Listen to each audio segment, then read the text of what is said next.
Independent. যখন তারা খ্রিস্টান অধ্যুষিত একটা অংশ হবে তখন তারা ইউরোপ এবং পাশ্চাত্য দেশের সাপোর্ট পাবে। সেই কারণেই ভারতের central government is very suspicious, very they are in fear about losing this seven sister. এবং সেভেন সিস্টারের পক্ষে যে কেউ বক্তব্য দিবে ডক্টর ইউনূসের মতো তখনই এটা তাদের খুব হাতে লাগবে। তো I think it is very মানে very symbolic visit to China.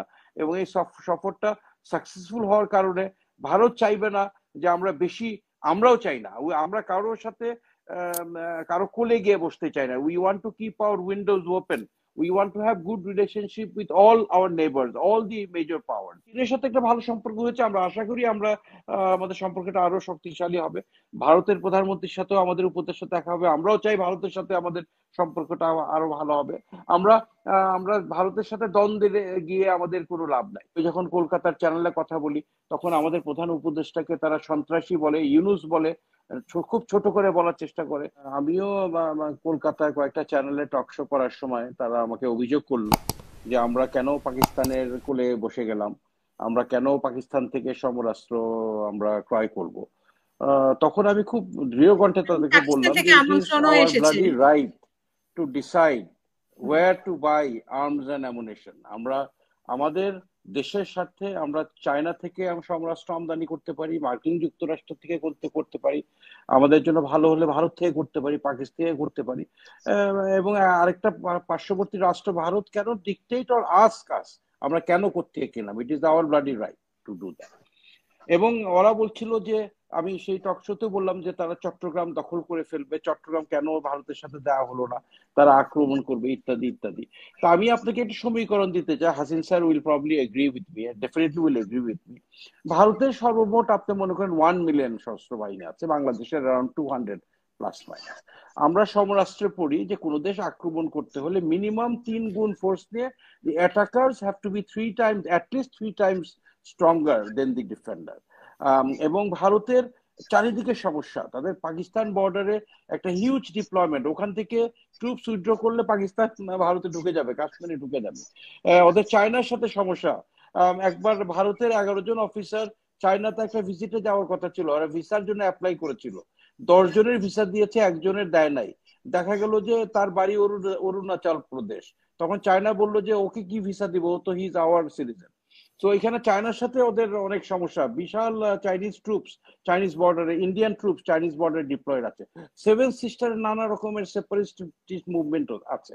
তো ভারতের কোনোভাবেই বাংলাদেশের মতো একটা সুপ্রশিক্ষিত সুসজ্জিত সেনাবাহিনীর বিরুদ্ধে যুদ্ধ করার মতন কোনো ফোর্স তাদের নাই। It is just a story, it's just a dream. বাংলাদেশের এখন কোনো বাইরের থেকে কোনো আক্রমণের কোনো হুমকি নেই। All the problem that we have are internal. আরেকটা কথা বলি যে পৃথিবীর ইতিহাসে দুইটা দেশ সবচেয়ে দ্রুত স্বাধীনতা পেয়েছে, একটা সাউথ সুদান, একটা হচ্ছে ইস্ট তিমোর। কেন তারা পেয়েছে? বিকজ এরা ছিল খ্রিস্টান অধ্যুষিত দুটো দেশ। এবং প্যালেস্টাইন এখন পর্যন্ত স্বাধীনতা পেল না, এই দুটা রাষ্ট্র খুব দ্রুত স্বাধীনতা পেল। এবং আমাদের পার্বত্য চট্টগ্রামের বান্দরবনে কুকিচিন একটা কেএনএফ একটা মুভমেন্ট হচ্ছে, খুবই অল্প সংখ্যক কিছু বোম, বাংলাদেশে 12-13 হাজার আছে, ভারত মায়ানমারে মিলে আরো হয়তো 20,000 মতন আছে। এবং তারা 10-12 বছর আগে 65% খ্রিস্টান ছিল, এখন তারা 100% খ্রিস্টান। এবং ফরাদ ভাই যেটা বললো যে seven সিস্টার্সে there is a large number of Christians convertees, এবং it is a place where in the future they may be asking for independence. যখন তারা খ্রিস্টান অধ্যুষিত একটা অংশ হবে তখন তারা ইউরোপ এবং পাশ্চাত্য দেশের সাপোর্ট পাবে। সেই কারণেই ভারতের central government is very suspicious, very they are in fear about losing this seven sister. এবং সেভেন সিস্টারের পক্ষে যে কেউ বক্তব্য দিবে ডক্টর ইউনূসের মতো তখনই এটা তাদের খুব হাতে লাগবে। এবং বিকজ তারা দে আর সাফারিং ফ্রম কমপ্লেক্স। এবং আমিও একেবারে একমত, আপনি ভারতের যে কোনো জায়গায় যান আর সেভেন সিস্টার্স যান, আপনার খুবই এটা চোখে লাগবে যে এখানে উন্নয়নটা কতটুকু পিছিয়ে, তাদের মানুষটা কতটুকু পিছিয়ে আছে ভারতের অন্যান্য জায়গার তুলনায়। সো এই দিক থেকে আমি মনে করি যে that is why they are very sensitive. এবং তারা না বুঝে, আমিও খুবই অবাক লাগে যে পররাষ্ট্রমন্ত্রীর মতন একজন বিজ্ঞ শিক্ষিত ব্যক্তি আমাদের প্রধান উপদেষ্টার বক্তব্যকে কিভাবে নেগেটিভ নেন? উনি তো খুবই একটা পজিটিভ কথা বলেছে, আমাদের বাণিজ্য বাড়বে, আমরা হেল্প করবো, সেভিং সিস্টেমের জিনিসপত্র যাবে, উন্নয়ন হবে, এক্সেট্রা। সেটা কোনোভাবে তারা গ্রহণ করতে পারেনি। তো চীন সফরটা আমাদের জন্য অত্যন্ত গুরুত্বপূর্ণ ছিল। যখন ডোনাল্ড ট্রাম্প সিটে বসলেন, তখন নেতানিয়াহু ইসরায়েলের প্রধানমন্ত্রী দেখা করতে গেলেন, উনি অনেক মানে গর্ব করে বললেন যে আমরা এত গুরুত্বপূর্ণ এই কারণে ডোনাল্ড ট্রাম্প আমার সাথে প্রথম দেখা করলো। সো আমাদের প্রধান উপদেষ্টা খুবই wisely he requested the Indian government for a meeting, but since they could not give time, he has gone to China. So I think it is very মানে very symbolic visit to China, এবং এই সফরটা successful হওয়ার কারণে ভারত চাইবে না যে আমরা বেশি, আমরাও চাই না আমরা কারোর সাথে কারো কোলে গিয়ে বসতে চাই না। We want to keep our windows open, we want to have good relationship with all our neighbours, all the major power. But ভারতের চায়নার সাথে বাংলাদেশের সম্পর্ক যদি বেশি, আপনারা জানেন যে ভারতের সাথে চায়নার সম্পর্ক, diplomatic relationship is not good, they have issues of concern. এবং আমি মনে করি যে এই হঠাৎ করে ভারতীয় প্রধানমন্ত্রী আমাদের উপদেষ্টাদের সাথে সাক্ষাৎ করার সময় দেওয়াটার পিছনে এই চীন সফরের একটা ইনফ্লুয়েন্স ডেফিনেটলি আছে। So we should take benefit of this relationship. চায়নাতে সফর সাকসেসফুল হয়েছে, we should try to increase trade and commerce with China. $2 billion loan আসবে, আমাদের ব্যবসায়ীরা যাবে, কিন্তু তাদের ব্যবসায়ীরা অনেকেই আসবে। তো বলছেন যে ওনাকে শুধু আশ্বাস দিয়েছেন, কিন্তু চুক্তি মাত্র একটি হয়েছে। তো এই আশ্বাসগুলো যদি শেষ পর্যন্ত আশ্বাসেই থেকে যায়, তাহলে কি আমরা আশ্বাসে সফল থেকে বলতে পারি? আমরা তো খালি negative, we only want to find out negative, আমরা পজিটিভ কখনো সামনে আনি না। এত ভালো কাজ হচ্ছে, আশ্বাস পেয়েছেন, এটা কি খারাপ কিছু? যদি আশ্বাস ওনারা না রাখে, রাখবে না, যদি আংশিক রাখে, রাখবে, তারপরে তো আমরা বেনিফিটেড হচ্ছি, এখানে তো আমাদের কোনো ক্ষতি হচ্ছে না।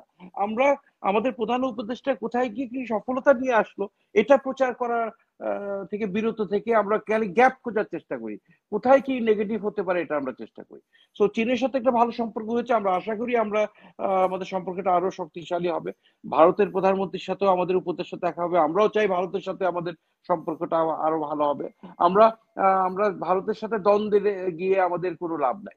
বাট আমি সবচেয়ে কষ্ট পাই যে কি কারণে আমি জানি না, যে ভারতীয় বিশেষ করে কলকাতার মিডিয়া, আমি তাদেরকে খুবই একটা শক্ত কণ্ঠে বললাম যে why are you trying to divide the people of this two Nations.